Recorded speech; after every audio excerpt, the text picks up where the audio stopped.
კარიერაში უფრო გაგიმართლა თუ პირად ცხოვრებაში? არც ერთში მე მგონი. გამიკვირდა? კი. ნამდვილად. გითხრათ რომ კარიერა ეხა არ ვიცი. იცი რა, ხო გეუბნები, მე სულ რაღაც პერიოდული ისინი მაქვს. თქვენ თვლით თავს დამნაშავეთ, რომ თქვათ კარიერაში უფრო მეტი. რა თქმა უნდა, იცით რატო ვთვლი? იმიტომ რომ მე არ მქონდა ის საშუალება რომ მე წავსულიყავი, მე სადღაც გამგზავრებულიყავი, იმიტომ რომ მაშინ უნდა დედაჩემს დაენებებიათა. რაც არ მოხდებოდა? რაც არ მოხდებოდა და არც იყო სწორი. ამიტომ იყო სწორი რომ მე გამეზარდა ბავშვები, დამეყენებინა ფეხზე და შემდგომ რაღაცა მექნა.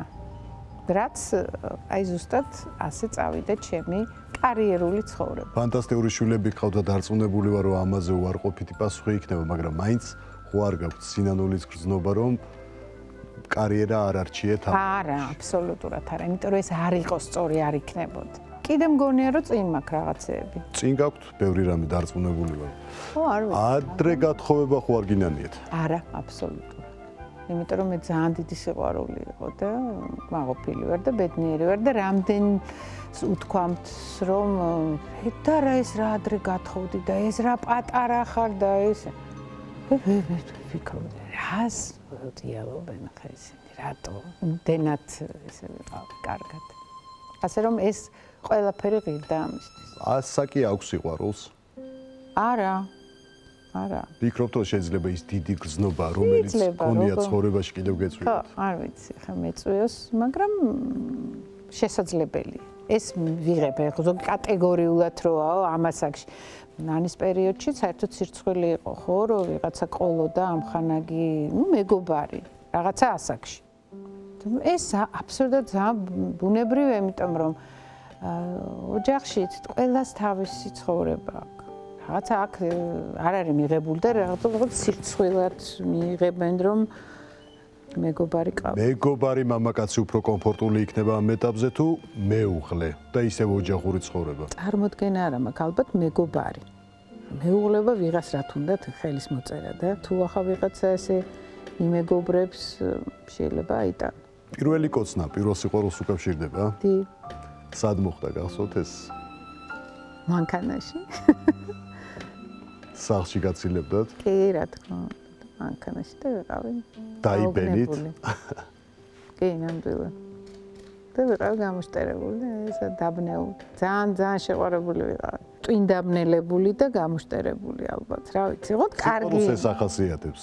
ნუ თან წარმოიდგინე რომელ ასაკში. ყველაზე რთულ პერიოდად თქვენი ცხოვრების რომელს თვლით, როდესაც დაქვრივდით 25 წლის ასაკში? დეპრესია ჰქონდათ მაშინ? დეპრესია არ მქონდა, მაგრამ ცუდად ვიყავი. რამ გამოგიყვანათ? ანუ აი რას გრძნობთ? არ ვიცი, იცი რა, არაფერი არ ჩავიკეტე, პატარები იყვნენ ბავშვები და აი ძალიან მაწუხებდა, როდესაც მივდიოდი და მე მარტო ვიყავი და ეს ბავშვები იყვნენ რაღაცა უმამოც. მარტო ხელა დედად ყოფნა იყო რთული. ხო. მეუღლეს რა შეემთხვა?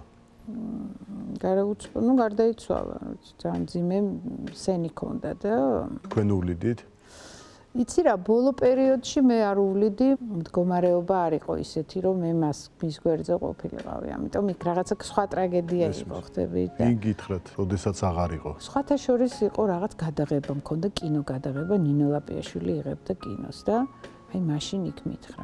მაშინ თვლიდით, რომ შეიძლება სიყვარული აღარ მოსულიყო და ამით დამთავრდა რაღაც? არა, ამით დამთავრდა ის რაღაც პერიოდი. აი მე მქონდა რაღაცა ეს ჩემ თავში რომ არ დამთავრდა ცხოვრება. ცხოვრება გრძელდება. 1 წლის მერეც ვფიქრობდი რომ მე ახალი ცხოვრება უნდა დავიწყო, აბა რა. და ისევ ოჯახი უნდა შექმნათ.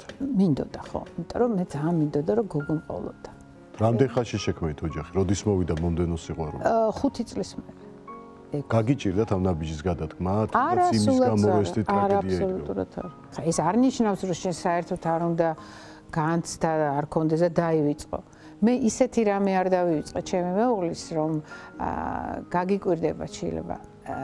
ესე იგი როდის იყო 26 წლის დავკარგე ჩემი ქმარი და არ მახსოვს არც ერთი წელი მისი დაბადების დღე რომ არ აღმენიშნა. და მოდიოდა მისი ყველა ამხანაგი ცოლებით და მე რო გავთხოვდი ეს ტრადიცია იყო ჩემს სახლში. ვიცავარ ყველას ისე მიყვარს ეს დღე და ყველას უყვარს. მის ამხანაგებს. ხანდახან უთქვავთ, რომ შენ როგორ გვაერთიანებ ჩვენ. რა შეიძლება მეორე ქორწინებას? ამ გადმოსახედიდან წარმატებული აღმოჩნდა? რა თქმა უნდა, იმიტომ რომ წარმატებულია ნატალია გაჩთა. და ყველა მოვლენისგან მე კარგს ხედავ. ეს არაფერი ტრაგიკულობა არ არის და რა ტრაგედია რა მოხდა.